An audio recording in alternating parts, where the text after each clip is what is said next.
Os nossos olhos estão fitos no Senhor. Tende piedade, ó Senhor, tende piedade. Salmo 122. Um bom dia. Em nome do Pai, do Filho e do Espírito Santo. Amém. Recorramos sempre à poderosa intercessão de Maria Santíssima, nossa Mãe, e de São José, o Justo. E na reflexão do Salmo, podemos nos perguntar: os nossos olhos estão fitos no Senhor? Nós estamos com os nossos olhares voltados para Deus? A nossa consciência em comunhão com Deus? O que é que de fato estamos buscando nessa nossa caminhada de fé? Acreditar não é simplesmente um ato simples, algo que acostumamos na vida. A fé é algo que vamos aprofundando mediante o nosso relacionamento com Deus, procurando sempre alinhar a nossa vida ao Espírito de Deus. E na primeira leitura de hoje, da profecia de Ezequiel, capítulo 2, do versículo 2 ao 5,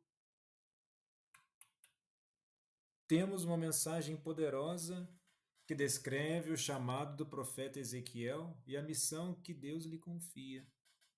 No versículo 2 está assim: Enquanto ele falava comigo, entrou em mim o Espírito e me pôs em pé, e ouvi o que me falava. O Espírito de Deus entra em Ezequiel e o capacita para a sua missão. Esse versículo enfatiza a necessidade do poder divino para cumprir o chamado profético. Ezequiel é levantado pelo Espírito, simbolizando que ele não atuará por sua própria força, mas pelo poder de Deus.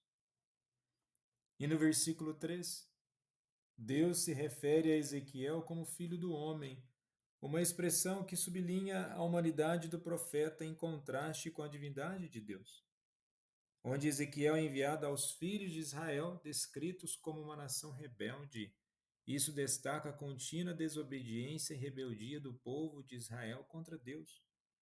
E se compararmos com os tempos de hoje, essa desobediência e rebeldia continua. E podemos nos perguntar: por qual razão? É muito mais fácil, às vezes, relativizar, dizendo que nós não devemos ser obedientes, ou até mesmo dizendo que Deus permite todas as coisas, mas isso não faz sentido. E, novamente, se olharmos para aquilo ou para as coisas que ocorrem no mundo de hoje, é fruto de uma desobediência. É preciso escutar. É preciso se colocar à disposição de uma transformação de vida, pois se nós nos colocarmos em uma postura onde entendemos que não precisamos de melhoria e muito menos de conversão, então qual é o sentido da nossa caminhada de fé? Nesse sentido, não é preciso ter fé. Viva a vida de qualquer jeito, de qualquer forma, naquilo que você acredita que é certo, e por aí vai. Mas,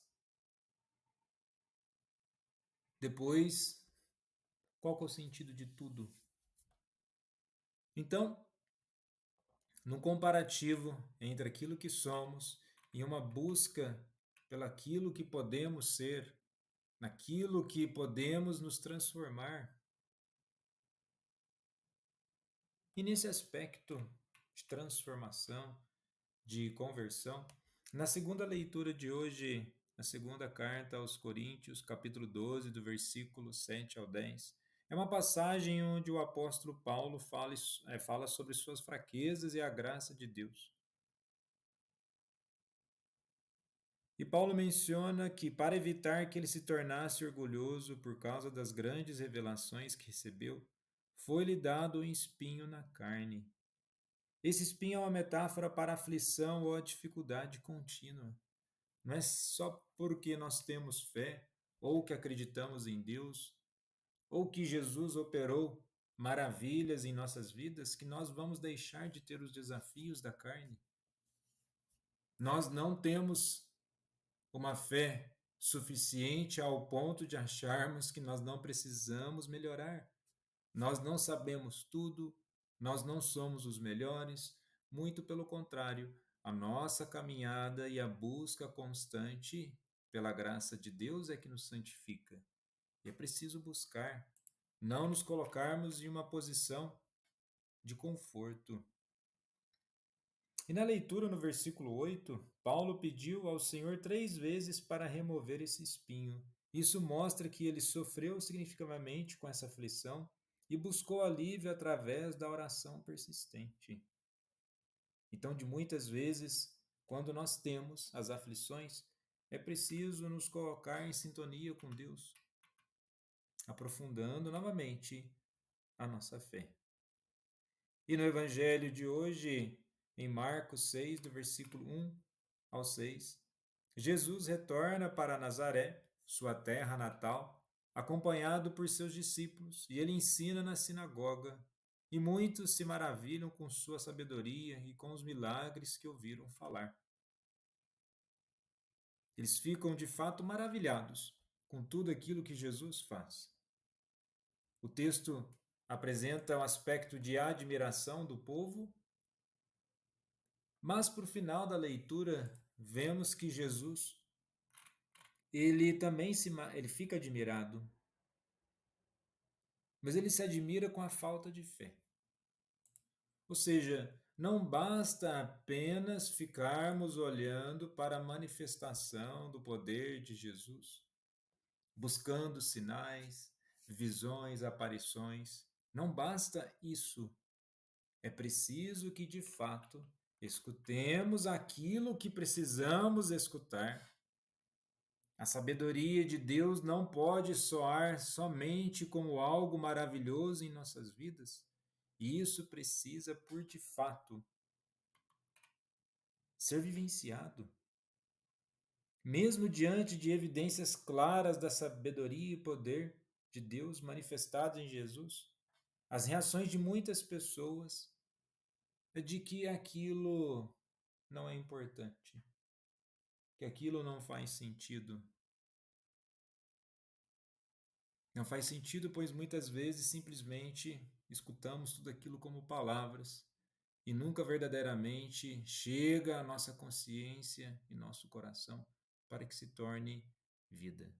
A fé é encarnada em atitude, em transformação. Jesus, manso e humilde de coração, fazei o nosso coração semelhante ao vosso.